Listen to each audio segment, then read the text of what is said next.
Nakuha niyo ba yun? So, fixed cost in inventory, ayan ang difference ng ating absorption and variable net income. Nakuha niyo ba yun? So, 80,000 and 70,000. Ang difference nila is 10,000. Ayan. Ganun lang siya. Number 51 to 53. Actually, ito, kaya itong sagutan. Kahit hindi nyo basahin yung problem. Basta alam nyo yung mga definition ng terms. For example, discretionary cost, opportunity cost, committed cost, and incremental cost. So, ano ba to? Isa-isayin nga muna natin para mas maintindihan natin ano ba ang fixed cost. Ano ba ang fixed? Pasensya yun, nakagad yung sulat yung hirap eh. So, fixed cost, nahati yan sa traceable, and common. So, ano ba yung common? Ito yung mga cost na ina-allocate. Ito yung allocated common fixed cost. So, ayan yung mga HR, ayan yung accounting, ayan yung payroll. Basta, na-incur natin yan na services within the company. Napansin nyo, ito yung mga staff function. Ayan yung staff function. Yan yun. Ang traceable, these are costs incurred that are traceable to the segment. Lahat ng ginagawa natin. For example, production segment tayo. So, lahat ng cost related sa production, nandyan siya. Ngayon, itong traceable na yun, ay nahati pa sa dalawa. These are controllable. Di ba? Naalala niyo sa segment margin, controllable and uncontrollable. Familiar? Sana familiar sa inyo. Kasi ito yung nasa ating segment contribution margin approach. So, ang controllable fixed cost or direct fixed cost, these are costs incurred that are controllable by the manager. Itong uncontrollable are traceable cost, pero hindi siya controllable by the manager. Ano yung mga yun? Yun ang mga committed fixed cost. Committed fixed cost. Ano ba yung committed fixed cost? Ito yung mga cost na in-incur natin na hindi natin kayang kontrolin. For example, meron tayong production nga. So, tayo ay factory tayo. Yung factory na yan, meron niyang binabayaran. So, meron tayo diyang rent. For example, meron tayong rent. May depreciation tayo dyan. Ngayon, ang rent and depreciation ba, kaya bang kontrolin yan by the manager of the production? No. Pwede ba siya maglipat kagad? Ang nagde-decide ng rent or ng facilities natin ay hindi si production manager. Mas mataas pa dapat sa kanya yan. So, hindi niya kayang kontrolin yung rent. Hindi niya rin kaya kontrolin yung depreciation. But those costs, ito, ay traceable sa atin, sa factory nga natin eh. Di ba? So, they are committed fixed costs. They are uncontrollable dahil nga hindi siya kayang kontrolin ng ating manager. Ano naman ito controllable fixed cost? These are costs incurred na kahit mawala sila, magtutuloy-tuloy pa rin yung operation ng ating segment. This can be discretionary fixed cost. Discretionary. Basta kung ma-incur man siya or kung hindi natin siya i-incur, hindi magkakaroon ng effect sa ating operation. Okay ba? Sila yung mga tinatawag natin discretionary fixed cost. Ito yung mga cost na kayang influensyahan ng manager. Manager can influence. So, siya ang nagde-decide kung kukunin ba nila yan. Dito naman sa example natin, ang number 51, the advertising and promotion cost for the product selected by Stark Industries will be, anong sagot natin dyan? A, discretionary cost. Dahil hindi pa siya na-incur, hindi pa siya sunk cost, hindi pa siya committed. Tapos, it is at the choice of the manager. Okay, ano naman yung opportunity cost? Opportunity costs are income forgone. Income forgone ba yan? Advertising promotion cost? No. Committed cost ba yan? Sabi ko nga sa inyo, committed cost kanina, yung mga rent, depreciation, hindi kayang kontrolin ng manager. Tama ba? No, hindi. Incremental cost ba yan? Ang incremental cost, those are costs that are variable. Di ba? Variable yan, incremental cost. Tama ba? Yan ba yun? Yan ba ang advertising promotion cost? No. Hindi sila yan. Ang incremental cost, those are costs that increases per increment, per activity. So, hindi siya variable cost. Di ba? Okay, number 52. The costs included in Stark Industries fixed cost are, Stark Industries fixed cost. Ano ba yung fixed cost dito? Those are committed cost, di ba? Pakita ko sa inyo kanina. Ito yun, committed fixed cost. Yung uncontrollable, those are rent, depreciation. Ano ba yung joint cost? Joint cost, pwede siya maging fixed cost, pero pwede rin siyang variable cost. Hindi natin alam. Hindi natin alam yan. Opportunity cost, these are sales minus variable cost. Contribution margin yan eh. Di ba? Income forgone. Prime cost, ano ba yung prime cost? These are variable cost. Kasi that is DL plus DM. Di ba? Direct material and direct labor. Baliktad pala. Yan. Basta yun. That is prime cost. Ang committed cost lang, ang sure tayo na fixed cost. Kasi ang joint cost, pwede yan maging variable cost din. Depende. Ang committed cost, these are fixed cost. Okay? Good. Okay, ito naman. The difference between 99 selling price for Stark Industries Laserdisc cleaning unit and its total unit cost of 88,000. So, selling price daw niya, ito. At ang total cost niya na 88. Ano daw yon? So 99 minus 88. Ano daw yung 11 pesos? Ano daw siya? So that is the gross profit. By gross profit, tingnan nyo nandito sa taas. Raw materials, machining, assembly, variable overhead, fixed overhead. Lahat yan ay product cost. Lahat yan ay product cost. So ano nangyari dito ay sales na 99. Assuming na nagbenta tayo isang unit. Tapos COGS of 88. So this is ano? Gross profit. Di ba? Gross profit yan. 11. Ganyan siya. So that is letter C. Ulitin ko lang uli Balikan natin. So fixed cost nahati yan sa dalawa. Traceable or common. Traceable nahati pa sa dalawa ulit. Controllable and uncontrollable. Ganyan siya. Next. Ito madali lang to. Number 54. Actually magkasunod to Economic value added and residual income. So ano ba ang residual income? Naka-base yan sa ating operating income less the minimum return. So alam natin na ang asset turnover, ito, is equal to, di ba? Asset turnover is equal to sales over asset. Or average asset, di ba? Ganyan siya. So given yung sales, hindi natin alam yung asset. Pero alam natin na 3 to. So pag dinivide natin, asset is equal to 2 million. Ano to? 2,100,000 divided by 3, makuha natin dyan ay 700,000, which is ito. Ayan. Diba? 700,000 times, saan tayo mag-base? Minimum required rate of return or WACC or tax rate. Siyempre dito tayo sa minimum required rate of return. So times 20%, so that is 140. 300 minus 140 is equal to 160. So that is letter D. Ganun lang siya. Ito naman, economic value added. Tandaan nyo, economic value added ay naka-base sa saan? Saan ba siya naka-base? Sa ating after-tax operating income. Operating income, after-tax ba to? No. Hindi pa yan. So, multiply pa natin yan 75%. Ay, 70% pala kasi 30% ang ating tax rate. So, 70% times 300,000 is equal to 210,000. Tama. Ayan. Operating income after tax. Tapos, ang gagamitin natin basis ng 175, saan galing yan? This is 700,000 times 25%. Diyan yung galing. So, 210 minus 175 is equal to economic value added of 35,000. Letter C. Ito naman. Dito maraming naguluhan dito sa questions na to Pero madali lang din to. So, what is the break-even tons in 2025? So, alam natin, meron tayong capacity na 3,000.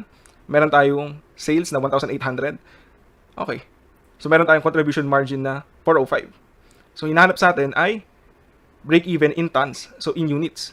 Diba? So, divide natin ito. 405,000 divided by 405,000 divided by 1,800 is equal to the contribution margin per unit na 225. Diba? Tapos meron tayong fixed cost. Magkano yun? Ito yun, 90 plus 112 plus 45 is equal to the total fixed cost of 247,500. Divided by natin siya ng CM per unit na 225. Makuha natin break-even point na 1,100. Yan. Dito na. Disregard the previous question. Assuming the sales volume is estimated to be 2,100 tons in the next year, if the prices and costs stay the same levels, the after-tax net income that Chapel Roan can expect for 2025 is ano? Ayan.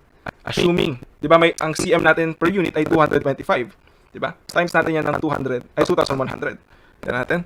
225 times 2,100 is equal to 472,500. That is tama. Ayan. Ang fixed cost natin, magkano? Alam natin na 247,500. So, deduct natin. Minus 247,500, makuha natin operating income na 225,000. Multiply natin by 40%, makuha natin ng 90,000. Yan, i-deduct natin, makuha natin ng net income or operating income after tax. After tax, isa lang yan. That is equal to 135,000. Letter C. Alright, number 58. Disregard the previous question. Chapel Roan has a potential foreign customer that has offered to buy 1,500 tons at 450 per ton. Assume that Chapel Roan's corporation has cost that would be the same level and rates. What net income after taxes would Chapel Roan make if it took this special order and rejected some business from regular customers so as to not to exceed capacity? So ano bang capacity natin? 3,000. Ano yung in-incur natin or nabibentahan natin at the current year? 1,800. So may 3,000 tayo. From this, nagbebenta tayo ng 1,800 sa ating regular customers. Tapos may umorder sa atin special order ng 1,500. Special. So sobra tayo, di ba? Kasi 1,800 plus 3,500 is equal to 3,300. So, ibig sabihin, kailangan natin bawasan to ng 300 lang. Tama? 300. So, ganito siya i-solve. Special order. Kinuha muna natin contribution margin per unit. Ito. So, nakuha natin sa special order, meron tayo 450 na selling price. Sa regular, meron tayong 500. Diba? 500 yung nakuha natin dyan. Tapos, meron tayong 275 na variable cost dahil same level sila. Sabi nga dito, same level and same rates. So, same yan. So, maging contribution margin natin, special units, ay 175, whereas sa regular units natin ay 225. Multiply natin itong special order natin by the total units, that is 1,500. Dito naman sa regular, we only multiply the units for gun. Bakit? Ano ba itong 67,500? That is the opportunity cost, di ba? Kung in-accept natin itong special order, hindi natin ma-realize itong income, itong 67,500. Dahil yan ay from regular customers, di ba? Yan ang hindi natin may incur na o hindi na natin may earn. Tama ba? So, meron tayong contribution margin before na 405,000 plus yung contribution margin from special order, ito. I-deduct natin ang opportunity cost or the contribution margin from regular units per gun. Makuha natin ang total contribution margin na 600,000. Deduct natin total fixed cost less tax. Makuha natin ay 211,500 sa letter A. Actually, ito pa, another solution. So, alam natin ang contribution margin per unit natin sa regular ay 225, 175 naman sa special order. So, dito, multiply natin 1,500 times sa regular units, 225. Dito naman 175, makukuha natin ito, 337,500 plus 262,500, which is equal pa rin sa ating total contribution margin. Sa taas. Same lang silang parehas. Okay, nagets nyo ba yun? Ganun lang siya. So, pili na lang kayo kung saan kayo mas komportable. Pero, di ba, sana nai-gets nyo itong bakit natin dinideduct itong 67,500 kasi ito, hindi na natin siya marirealize. Hindi na natin yan makukuha kasi nga, hindi na natin sila mapagbebentahan. Yung 300 units na yan. Okay, next. Dito, madaming nagtatanong dito sa question na to. Napakadali lang na to. Sana maintindihan nyo ngayon. So, Chapel Roan Co. Plans to market its product in a new territory. Chapel Roan Corporation estimates that an advertising promotion costing 61,500 would need be taken for the next 2 years. In addition, may 25 per ton sales commission. So, sabihin na to, this is a variable cost increase plus 25 sa variable cost per unit natin. Tama ba? Ito, 61,500, that is a fixed cost. Diba? 61,500. Yan. How many tons would have to be sold in the new territory? Ilan daw ang kailangan ibenta sa new territory to maintain Chapel Roan's current after-tax income of 94,500. So, gusto natin ma-maintain lang. Ito, hindi magkakaroon tayo ng new territory, pero yung net income natin in total ay 94,500 pa din. Yun ang gusto natin mangyari. Sinabi ba dito, i-shutdown natin yung current, natin? Hindi naman, di ba? Hindi naman sinabi dito, i-shutdown natin yung current location natin. Gusto lang natin siya mag-expand. Di ba? So, itong 94,500, may incur pa rin natin yan. Ito, 94,500, may incur pa rin natin yan. Yan yung current natin. Gusto lang natin magkaroon ng bago. Pero, isa pang requirement natin is gusto natin ma-maintain itong 94,500. Ayan. Nagbarin ko muna itong mga pagsusulat ko para mas malinaw. Para masunod kayo. Ayan. So, meron tayong sales, meron tayong variable cost. Ito yan. Same lang dito sa kabila. Pero nagkaroon tayo ng additional fixed cost na 91,500. So, paano ba magkakaroon ng maintain? Paano ba natin mapapa-maintain itong ating current after-tax net income? Ibig sabihin yan, walang madadagdag na operating income from the new territory. Ibig sabihin yan, magbe-break even lang siya. Hindi tayo mababawasan, hindi tayo madadagdagan. Tama ba? Magbe-break even lang siya, may-maintain natin yung 94,500. Kasi in total, gusto natin, ang ating operating income, same pa din. Para ang ating net income after tax ay same pa din. Diba? Nakita nyo? Ngayon, kung ang ating fixed cost ay 61,500, ibig sabihin ng ating contribution margin ay 61,500 din. Dahil nga, mag-break even lang siya. Gets? So, ang required contribution margin natin in the new territory is 61,500. Ngayon, ang ating selling price, same pa din. 500. That is 900,000 divided by 1,800. Tapos, itong ating nakuha kanina ay 275. Nagkaroon ng additional 25 pesos. So, 275 plus 25 is equal to the new variable cost per unit na 300. Ang ating contribution margin per unit in the new territory is 200. So, 61,500 divided by 200 is equal to 307.5 tons. Para mag-break even lang ang ating new territory. Hindi natin sinabi dito na i-shutdown si current o papalitan natin si current. Gusto lang natin siyang ma-maintain. Di ba? Nag-expand lang tayo pero gusto natin i-maintain lang. So, ibig sabihin, walang operating income na may incur or ma-earn si new territory. Nakasunod kayo doon? So, ang sagot natin dyan ay letter B. 307.50 tons. Okay, number 60. Disregard the previous question. Chapel Rowan Corporation is considering replacing a high labor-intensive machine with an automatic machine. This would result in an increase of 58,500 annually in the manufacturing fixed cost. The variable manufacturing cost would decrease by 25 pesos per ton. The new break-even volume in tons is, so madali lang to. Alam natin yung per ton natin na 500 na selling price. Alam natin yung variable cost natin kanina na 275 pero mababawasan daw by 25 so that is 250. Alam natin ngayon ang ating contribution margin ay 250. Tapos ang hinanap natin break-even volume per ton. Pero alam natin, meron din tayong total fixed cost kanina, 247,500. Tapos madagdagan ng 58,500. So ang ating bagong fixed cost ay 306,000. 306,000 divided by 250, the contribution margin is equal to 1,224 units. So that is letter D. Okay, number 61. Disregard the previous question. Assume Chapel Rowan Co. estimates that the per ton selling price would decline 10% next year. The variable cost would increase 40 pesos per ton and fixed costs would not change. What sales volume in dollars would be required to earn an after-tax income of 94,500? So, ganito siya kinakuha. Sabi niya, yung variable cost daw natin mag-decrease. I would increase by 40. So, tapos, ang ating selling price would decline by 10%. So, 500 times 10%, that is 50. 450 na lang ang ating selling price. Tama ba? Tapos, gusto natin, ang ating after-tax net income ay 94,500 pa din. So, ang gagawin natin dito, i-work back lang natin siya. Diba? So, alam natin, 94,500. Ang ating operating income niya ay 157,500 pa din. Same dito. Tapos, meron tayong fixed cost na 247,500. Yan, given yan. So, pag in-add back natin itong dalawang ito, ma-work back natin ang contribution margin na 405,000. So, 405,000 divided by the new CMR. Nakuha that is 135 divided by 450. It is equal to 30%.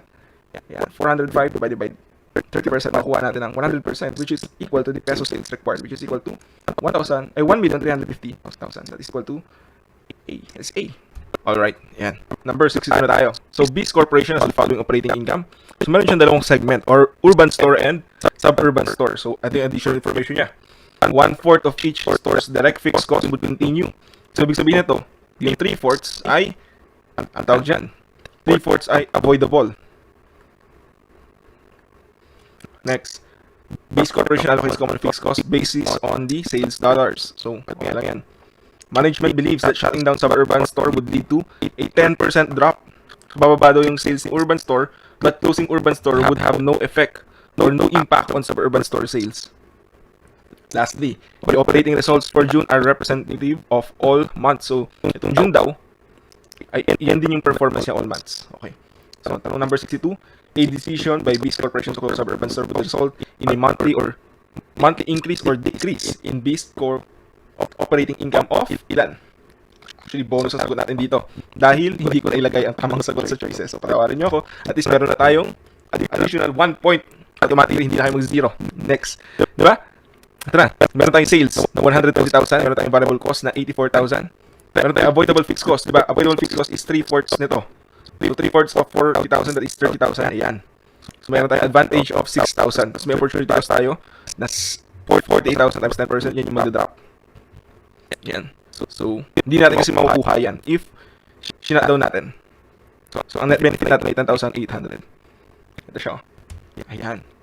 So, stated another way, ganito siya. Ito yung tsura talaga niya. So, ang urban store daw, 72,000. Tapos, meron tayong variable cost. Yan pa rin yun, same. Pero, ang nangyari dito, nabawasan tayo ng 10%. Diba? 48,000, naging 43,200, nabawasan ng 4,800. Tama ba? Ayan na. Nabawasan siya 10%. Tapos may direct fixed cost tayo na 20,000. Sa kabila, mag-continue 1/4 na lang. Tapos itong common fixed cost, actually itong common fixed cost dapat magbabago nito. Dapat ito ay 10,000 pero pinakita ko lang dito na parin niya pa rin siya. Since ang mahalaga naman sa atin dito ay ito, 3,200. Pinakita ko pa rin sa inyo. Ganyan. Pero yung common fixed cost dapat dito 10,000 na yan. Gusto ko lang mapakita sa inyo saan galing itong 6,000. Ayan. Pero ang mahalaga naman kasi talaga sa atin itong 3,200. So alam natin, kapag nag-continue tayo, ang ating operating income ay 14,000. Ayan, 14,000. Pag nag-discontinue tayo, ang ating total operating income ay 3,200. Ayan siya. So ating change in operating income, magdi-decrease tayo by 10,800. So ayan. Number 62. Beast Corporation is considering promotional campaign at suburban store that would not affect Urban store. Increasing promotion expense by 60,000. So this is a fixed cost, tama ba? In order to increase this store's 10% sales. Diba? So, ang tanong sa atin, ano daw ang ating operating income increase? So, ang gagawin na natin dyan, kunin natin yung contribution margin na original. Magkano yung increase? 10%. Magkano yung ating fixed cost monthly? Kasi ito ay annual, annual promotional. So, kunin natin kasi ay monthly increase or decrease. So, that is 3,600 minus yung 5,000, which is 60,000 divided by 12. So, that is, meron tayong decrease in operating income of 1,400. So, that is letter C. Verse number 64. Actually, ito, marami rin nagtatanong dito. Paano daw kunin to? Pero madali lang tayo. Basahin muna natin yung situation. 1/2 of suburban stores' dollar sales are from items sold at variable cost. So, ibig sabihin niya, ito daw, itong sales natin na to, kalahati niyan ay galing sa sales price na equal sa variable cost. Okay. Sundan natin. This corporation is considering the deletion of these items. So, gusto daw niyang i-delete na itong mga 1/2 na binenta natin at variable cost. A move that would reduce suburban stores' direct fixed expenses by 15%. So, bababa daw ang direct fixed expenses na 15% and would result in a 20% loss in suburban stores' remaining sales volume. So, yung remaining sales volume daw natin ay bababa by 20%. Okay. This change would not affect urban store.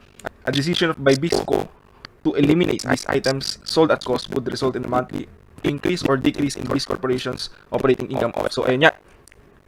Alam natin, itong 84,000 na to ay from all the 100% sales. So, 50% daw niyang 84,000 ay nabenta natin at variable cost. So, ayan yan. Divide by 2 natin, makukuha natin 42,000 and 42,000. Yung kalahati kasi, di ba, na nabenta natin ay nabenta at variable cost. So, selling price at variable cost, ibig sabihin, ang contribution margin natin ay 0. Sabihin lang natin, so 120 minus 42 is equal to 78 minus 42,000, makukuha ating contribution margin by 36,000. Di ba? Ano pa sabi niya dito? Mababawasan daw ang ating direct fixed expenses by 15%. So, yung direct fixed expenses natin, 40,000. 40,000 mababawasan daw yan. So, magiging avoidable cost yan. So, benefit natin yan. Diba? So, 40,000 times 15, benefit yan, 6,000.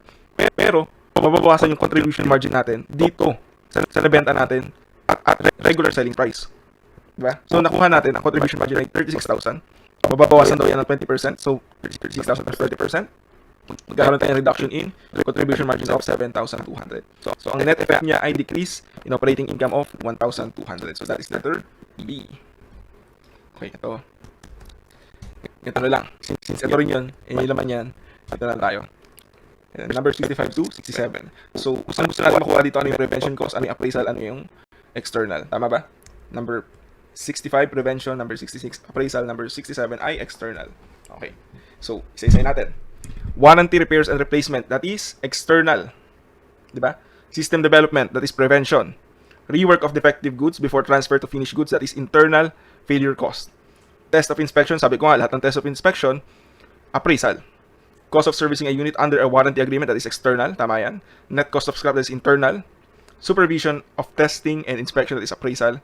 Maintenance of test equipment, appraisal yan. Lahat ng testing, appraisal. Evaluation of suppliers, prevention yan. Bakit hindi appraisal? Dahil ang suppliers natin ay before production pa. Before production to.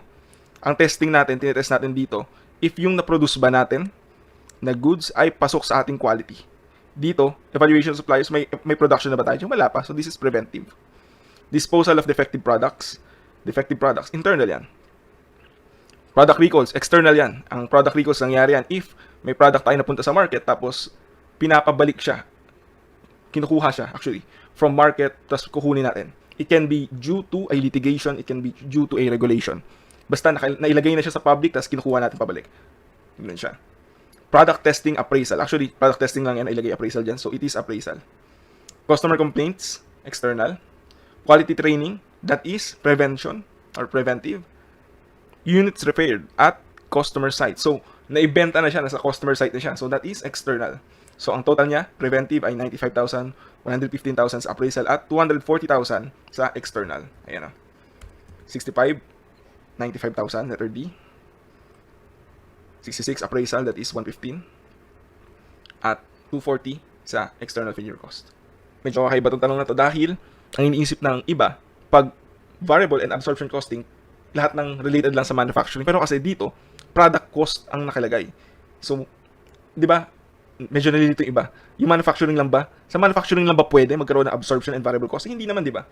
Pwede naman magkaroon ng inventory yung iba, kahit merchandising, di ba? Pwede na sila magkaroon ng inventory. Hindi manufacturing yun, di ba? Merchandise inventory nga eh. Pero, yung product cost niya is, hindi na manufacturing. Total product cost na siya. Kasi binibili siya outside. For example, dito, bumili tayo ng 2,000 acre land for 10 million. Nag-manufacture ba tayo? Hindi, pero product cost yan. Under absorption costing, absorption costing. Ano yan? Under absorption costing, ano nang papasok sa ating inventory? Ang papasok sa ating inventory ay dalawa lang. Ano yun? Sagutin nyo habang, para tayong si Dora, sumasagot kayo kahit hindi ko kayo naririnig. So, absorption costing, may dalawa tayong inventoriable cost. That is, the fixed product cost, and the variable product. Habang sa variable costing, variable product cost lang, or variable manufacturing cost. Pero in this instance, variable product cost ang given. Ayan. Since hindi naman tayo nagma-manufacture, lupa itong binibenta natin. Lupa ang inventory natin. So, ano bang papasok sa ating product cost? Unang-una, ito. 10 million. Yan ay fixed product cost. Ito. They are all cleared at an average cost of 5,000. Diba? Cost to prepare the inventory. Kasama yan. Pero yan ay variable product cost. V product na lang. Yan. Ito, storm drains. Installed at an average cost. That is also variable product cost kasi that is cost to prepare the inventory para mabenta natin. Tama ba? So, that's part of the product cost. Sales commission. Ano to? Variable selling yan, di ba? And administrative. Tama ba? Administrative cost. 850 per year. Ano siya? That is fixed selling and administrative. Tama ba? Selling price is 160,000 per lot and 50 lots were sold. So, okay. The company bought another 2,000 acre island in 2025. Tapos, sa 2025, nakapagbenta naman tayo ng 300 with an average selling price of 160. Okay. All costs are the same as in 2024. Okay. So, ang tanong sa atin dito, what is the cost per site? So, ano daw ang cost per site natin? Ito. Wait lang. Ayan. Burahin ko lang. Ayan. So, ang cost per site natin, sa variable product cost, dalawa lang. Diba? Ito at ito. So, that is 5,000 and 8,000. Ito, 5,000 and 8,000 yan papasok sa ating variable cost, that is 13,000. Yung fixed product cost, i-divide natin siya sa 200 equal size lot. So, 10 million divided by 200, that is equal to 50,000. So, ang product cost under absorption is 63,000. So, 63 and 13, so that is letter A. Ayan. Number 69. Same din. Pero ang tanong sa atin dito ay operating income. So, ang operating income natin, ayan. Pero takpan muna natin. Dito natin ilalagay. Solve natin para alam nyo rin paano sinusolve kasi mahirap pag sinusundan nyo lang eh. Okay. Meron tayong cost. Sulat natin na absorption. Absorption. Magkano kanina? 63,000. Meron tayong variable na ilan? That is 13,000. Tama ba?